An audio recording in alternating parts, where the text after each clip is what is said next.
to talk about something that keeps being brought up in passing as though it's a topic that you can address in passing when really you can't. The issue I'm talking about is colorism and also featurism and racism. All those things, they're all sisters or cousins, and they are talked about and brushed over. And I think there's a reason why these conversations are happening, and they're not for productive reasons. Now, recently, we all watched, the play at Colorism with Real Housewives of Potomac, concerning Dr. Wendy Osefo and her attempt to use that as a barrier or an excuse for her behavior, or dare I say, as a defense against someone calling her out on her behavior, stating that, it was colorist for Ashley Darby to refer to her as aggressive simply because she's darker complected. I think it's problematic that it was said, and I think it's more problematic that these conversations are happening, and being brought up lightly and not really discussed, just mentioned. I think the reason that this is being allowed to take place is because, for one, the media at large, which is not us, it's not our folks, the people, the powers that be, are comfortable allowing these small, mini, insignificant conversations because they are counterproductive, because they do take away from the seriousness of the matter. No way would they have even aired it if there was a serious conversation about colorism being had. And that brings me to my main point, or I would say my first point, which is these things, the colorism, the featurism, even the racism that's been, highlighted right now on Bravo on so many different levels, it's not new. These things exist in Hollywood. They always have, and it's a more serious underlying issue. And the issue is that America is comfortable seeing black people, especially black women, portrayed in a certain way. The way that they want to see us portrayed is the only way they're comfortable viewing us. And anything above that, it makes the populace at large uncomfortable, because never we forget we are the minority. So the populace at large are uncomfortable seeing black people portrayed in any sort of roles or any sort of characters that do not fit their already preset stereotypes, their already preconceived notions of who we are, and dare I say, they're already pre-programmed prejudices. There was a time when it was blatant, and we know this. There was a time when it was blatant, when if you were black and you were on television, you were the maid or a butler, a servant of some sort, possibly a prostitute, junkie, dealer, someone of a very low estate, and usually impoverished. That was how we were portrayed, and that's what America was comfortable seeing. It did not disturb their view of black folks. And then we passed through a time where experiments happened. I mean, I still believe the Cosby Show was more of an experiment. I don't think they expected it to catch on. I think that they expected people not to want to see that because it wasn't what had normally been portrayed, and it caught on, and then it spawned other more positive vantage points and more positive views or look into black life and different facets of black culture in this country. And after that, we saw something that was a phenomenon. Reality TV came into play. And when reality TV first came into play, I think it was kind of reality. I don't think it was so scripted. And that's why, we look back at the older clips, it was more raw. Some of the things we saw were more, well, not some, most of the things we saw were more realistic, dare I say. And so now what we're seeing is the populace at large, the networks, the producers, the executive producers are now taking more control of the narrative. They're calling it reality TV, but it's very much so scripted because they want to control what you perceive as reality. In their controlled version of reality, black women need to fit into certain casts, period, based on how they view you. And if we're very honest, they view certain black people differently based on their perceived proximity to whiteness. Sometimes we just got to call a thing a thing. And in walks in Colorism and her sister Featurism. Full stop. There are some ladies, because of their features, because their features are more traditionally African or black, that they need you in a certain role. Look at how Nene Leakes, carried herself and was portrayed in the first few seasons of Real Housewives of Atlanta, as opposed to how she began to portray herself when she began to stick her head up and maybe not be so comfortable with that caricature of black womanhood that she was portraying initially. Even though I do believe she was being authentic, I think that she was kind of encouraged to turn it up a little bit. And so they were comfortable with that. But then when she decided to grow and change the way she wanted to be perceived, mind you, we all should have that right as we grow to change the way we're perceived. I'm not who I was 10, 15, 20 years ago. I'm not who I was 5 years ago. So as you grow, you should be able to present your authentic self. And that's just not allowed if you're a black woman, not in this country. One, they'll never let you forget your mistakes. And two, they only want to see you the way they want to see you. And from what I can tell with reality television now is that as a black woman, if you dare to insist on being seen outside of a stereotypical cast that they have placed for you, it's seen as an act of rebellion. And I think it was never more evident as when we all watched publicly Andy Cohen attack Monique Samuels on the Real Housewives of Potomac reunion. That was one of the most uncomfortable, unsettling things that I've ever seen. And it was very difficult to watch because she wasn't in a position to really handle him, in my opinion, the way she should have handled him.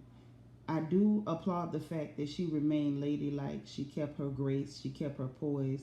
And, ultimately, I like the fact that she chose to bow out gracefully rather than allow these people to make mockery of her beautiful family, her beautiful children, and her loving husband. I also saw the discomfort in Andy's face at her grace and her poise. We watched this man berate this woman, and it was, in my opinion, and I could be wrong, it's not for nothing, it's just my thoughts, but I believe that he did that because she refused to play along. They decided how they wanted her to be viewed, and they didn't want to see a wife and a mother and a business owner and a sister and a friend. They wanted to see a broken black home. They wanted to see dysfunction in her home. They wanted to see scandal. That's always more exciting because the idea and the thought of a pretty brown family being happy and normal and functional and, dare I say, just the American dream, it made some of the powers that be uncomfortable, I do believe. And we can't, talking about the other ladies on the show and their response to seeing that family, that's a topic for a whole other day, because that's an issue too, because of how we see ourselves and how we find ourselves in certain situations, and then we don't want to see our other brothers or sisters in a good light because of decisions and situations that we find ourselves in. But beyond that, And I don't want to just pick at Bravo, even though right now they've got their own issues with being called out on their racism, being called out on their exploitive behavior toward black people. You know, I'm not even going to speak about that the nonsense that they pulled on Real Housewives of Atlanta, with the whole George Floyd and situation, and showing that on television. I think that was in poor taste. They were really, I think they were trying to pander, and I believe they failed miserably, because I don't think very many people did not see through that. And it was just the wrong thing to do. And please, oh please, do not try to profit from our pain when you don't want to participate in our struggle. Again, that's for another day. So as I was saying, it's not just Bravo. We saw it on VH1 in the way OG was treated. We've seen it on other networks. Like, it's not our first time at this, and I don't want people to pretend like we're so shocked because we've never seen it before. We definitely seen it before. This isn't new. We've seen it everywhere. We see it even on with Real Housewives of Potomac. Colorism definitely plays a role. I believe that the executives need Giselle to be the darling of the show, even though she'll never be the people's favorite. They need her to be that because of her phenotype, because of her features, because of her complexion. Let's just be honest. And I believe they got the surprise of their lives because of the overwhelming outpour of support for Monique, the average pretty black girl. And I think it made them uncomfortable, and they had a violent response, or at least Andy Cohen did, to this lady. And we have to look at the deeper issue, and the deeper issue is how this country wants to see black people portrayed on their screens. That is the sickness. We can't just keep pointing at the at the symptoms and say, oops, there's colorism, there's colorism, there's featurism, there's colorism. And the sickness is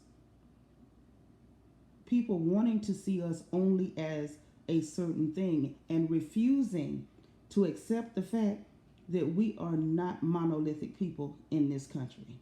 We're not. And I'm not talking about immigrant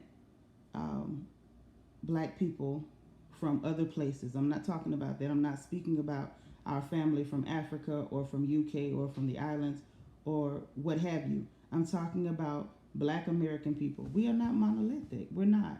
We don't have to have an accent to have a different subculture, if that makes sense. We have our own culture in different regions in this country, different states, and dare I say sometimes from city to city. And it's beautiful. It is absolutely wonderful. Even our foods are different, our dialect, our slang, our vernacular. It's beautiful. And to me, the deeper issue is that we're not allowed to be portrayed fully. They only want to see one representation of us. And so then it makes you look into, then what is the solution? And then what are non-solutions? The non-solution is situations like this Zeus channel. I haven't seen anything on there that doesn't play into the same stereotypes and problematic representation that we've already had.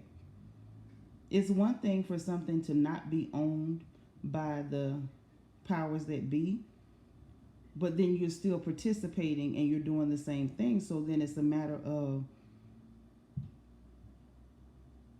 what did you solve by taking yourself to Zeus? What did you solve? But nothing. And I also don't think that everybody should run to like an Oprah channel or something, because to me that's a non-solution too, because it still only caters to one subset of who we are. The solution would be something that I don't know that we'll ever see in our lifetime. We can hope. But the solution would be a network that allows programming, writers, directors, talent, characters, personalities from every subset of Black American culture. Because everybody don't every one of us, every black person in this country does not fall into urban. I don't like the term ghetto too much unless I'm telling a joke. We're joking around. But urban or below poverty level background. That's not everybody. Every black person does not fall into the Claire Huxtables and Cliff Huxtables of this country. That would be nice, but that's not everybody. You have every stop in between. Every stop in between. And I think that until that happens, we're going to continue to see problematic things. The reason why these things are happening is because, one, the people in charge want to see us a certain way, and then the other reason I believe is because we've always seen ourselves portrayed that way on that screen, that we start to, on some level, see ourselves that way. And we start to associate problematic and dysfunctional behavior as blackness, and that ain't it. Can black people be problematic and dysfunctional? Absolutely. Absolutely.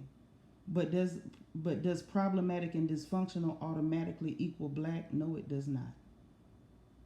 And that is the issue. The issue is changing the way we see ourselves and the way we're willing to allow people to portray us. Because make no mistake about it, these people couldn't show us that way unless they found some of us to participate. That's all. That's my 2 cents. And again, it means absolutely nothing outside of this little recording that no one may ever listen to.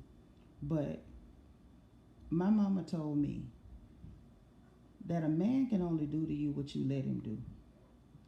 And I translated that through my entire life. That not just a man, no one, anyone, any person can only do to you what you allow them to do to you. So, again, we allow it by participating. We allow it by allowing ourselves to be cast on these shows where you're portrayed in a negative light. And I do understand that some of the ladies who participate may not know up front what these people intend on doing. And that's why I respect Monique Samuels so much, because once she saw what they were trying to do to her beautiful family, she had the wherewithal to walk away. But when we participate willingly in these things, we're part of the problem, we're part of the machine, we're part of the sickness. And when we indulge, we're a part of it too, unless we're calling out what we see. But again, that's just my 2 cents, and I'm going to shut up now. But if anybody's listening, thank you for watching.